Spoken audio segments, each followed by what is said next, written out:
नमस्कार। ज्वलंत मुद्दों पर आधारित हमारी राय में आप सभी का स्वागत करता हूं। मैं हूं राजीव। तो दोस्तों, मोदी इस वक्त बड़ी परेशानी में पड़ गए हैं। खड़गे जी की भाषा में कहूं तो ऊपर शेरवानी अंदर परेशानी।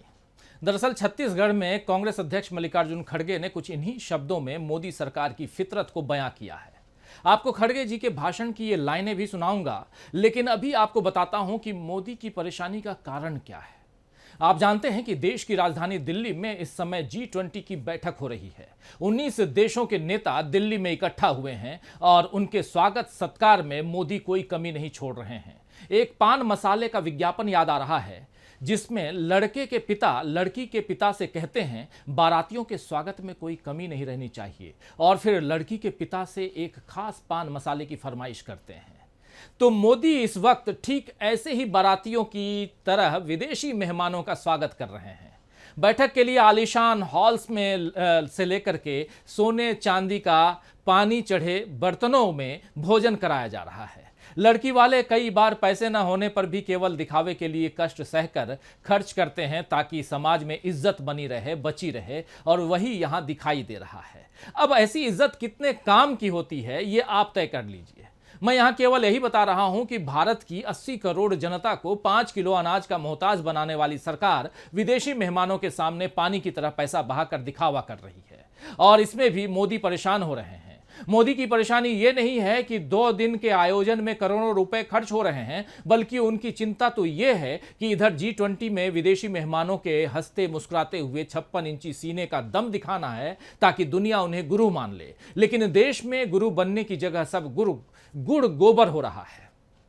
जी हां, G20 की बैठक का अभी पूरा मजा मोदी ले भी नहीं पाए थे कि उपचुनावों के नतीजे ने रंग में भंग घोल दी है।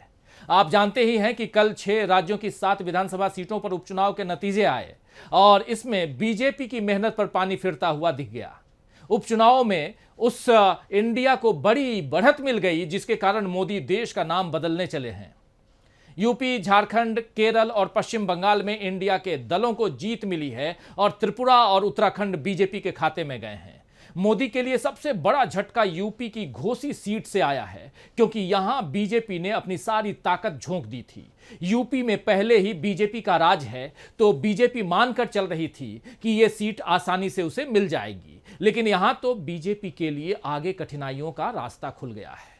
यूपी को समझ आ गया है कि योगी और मोदी को हराया जा सकता है। इंडिया में वो दम है कि योगी और मोदी को हरा दे।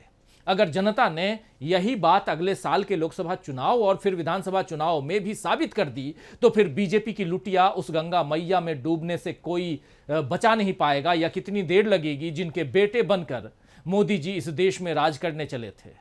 आपको याद है ना, मां गंगा ने बुलाया है। गंगा मैया का बेटा खुद को कहने वाले मोदी इतना नहीं समझ सके कि जब गंगा की लहरें भी आती और जाती हैं, तो फिर मोदी लहर टिक कर कैसे रह सकती है। मोदी ने जो बात खुद नहीं समझी, जनता ने उसे समझा दिया है। बीजेपी को हरा दिया और इंडिया को जिता दिया है।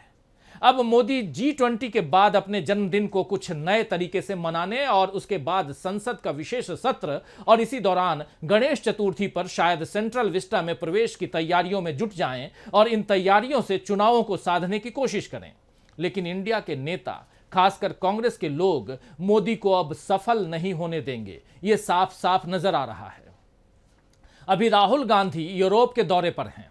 कल उन्होंने ब्रसेल्स में प्रेस कॉन्फ्रेंस की, और यहां से भी बीजेपी के लिए यही पैगाम भेजा कि वो गोडसे की विचारधारा पर चलती रहे, लेकिन इंडिया के आइडिया को लेकर इंडिया और कांग्रेस बढ़ते रहेंगे। यहां एक पत्रकार ने उनसे इंडिया और भारत के बीच विवाद करने पर सवाल भी किया, जिसका क्या जवाब दिया राहुल गांधी ने, आइए जरा सुन लेते हैं।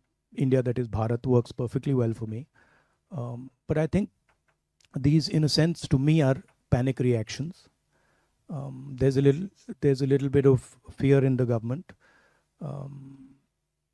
These are distraction tactics. ये सवाल पूरा का पूरा इंग्लिश में है, लेकिन हिंदी में साफ साफ यहां बताऊं तो राहुल गांधी का साफ कहना है कि जो संविधान में लिखा है वो उन्हें मंजूर है, वो उसमें खुश हैं। बाकी बीजेपी नाम बदलने से लेकर जो भी कोशिश कर रही है वो केवल पैनिक रिएक्शन है, बीजेपी का डर है। आप जानते हैं दोस्तों कि राहुल पहले भी बीजेपी के डर का पर्दाफाश कर चुके हैं। राहुल गांधी ने अडानी पर जवाब मांगा तो डर के बीजेपी ने उन्हें संसद से बाहर करवा दिया। राहुल वापस लौटकर आ गए संसद में तो उन पर फ्लाइंग किस करने जैसे झूठे इल्जाम लगाए। कहीं उनकी बहन तो कहीं मां को लेकर घटिया सोच वाले पोस्टर जारी किए गए। अभी फिर एक पोस्टर बीजेपी ने जारी किया है जिसमें सोनिया गांधी के सिर पर क्राउन है और एक तरफ राहुल गांधी हैं और दूसरी तरफ प्रियंका गांधी हैं। बीजेपी ने सोचा होगा कि ऐसे पोस्टर से वो गांधी फैमिली में दरार डाल देगी, लेकिन यहां तो खुद बीजेपी की सोच में दरार दिख रही है। अगर बीजेपी सोनिया गांधी के सिर पर ताज बता रही है तो क्या बीजेपी यह बताने की कोशिश कर रही है कि देश में सोनिया गांधी यानी कांग्रेस का राज है? अगर ऐसा है तो क्या यह देश के लोकतंत्र का अपमान नहीं है? और क्या ऐसा करके बीजेपी ने मोदी का ही अपमान नहीं किया है जिन्हें जनता ने प्रधानमंत्री बनाया है? खैर, राहुल गांधी सही कह रहे हैं कि बीजेपी पैनिक रिएक्शन यानी घबरा कर काम कर रही है। जैसे बीजेपी ने G20 के रात्रि भोज में मल्लिकार्जुन खड़गे को न्योता नहीं भेजा। कांग्रेस ने इस पर मोदी की तुलना मनु से की है, जो दलितों को हर काम से दूर रखने की बात कहते थे। तमिलनाडु कांग्रेस के नेता मोहन कुमार मंगलम ने मोदी है तो मनु है का तंज कांग्रेस पर कसा है और कहा है कि रामनाथ कोविंद को राम मंदिर शिलान्यास से दूर रखा गया, राष्ट्रपति द्रौपदी मुर्मू को सेंट्रल विस्टा के उद्घाटन से दूर रखा गया और अब मल्लिकार्जुन खड़गे को रात्रि भोज से दूर रखा गया है। वहीं राहुल गांधी ने भी इस पर कहा है कि बीजेपी 60% आबादी का नेतृत्व करने वालों को किनारे करने की कोशिश कर रही है। सुनिए जरा राहुल गांधी ने क्या कुछ कहा।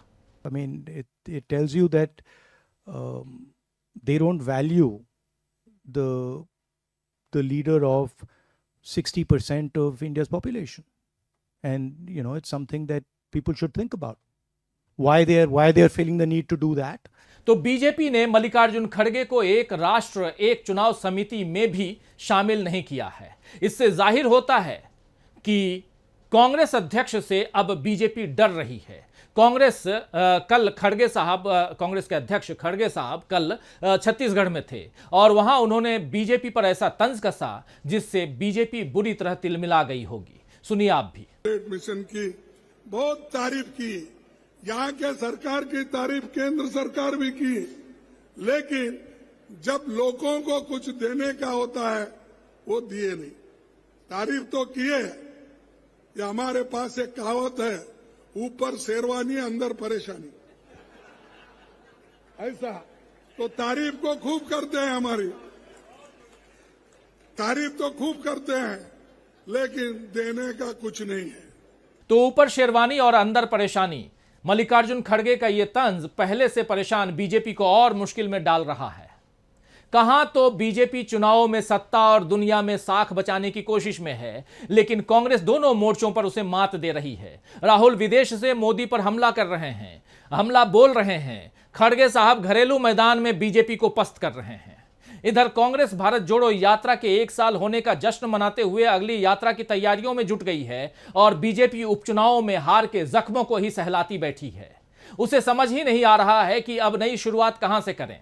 खैर, बीजेपी कब कहां क्या शुरू करती है यह तो पता नहीं, लेकिन कांग्रेस और इंडिया ने बदलाव की शुरुआत कर दी है दोस्तों, और जनता उसके साथ है। तो दोस्तों, आज के लिए बस इतना ही। नमस्कार।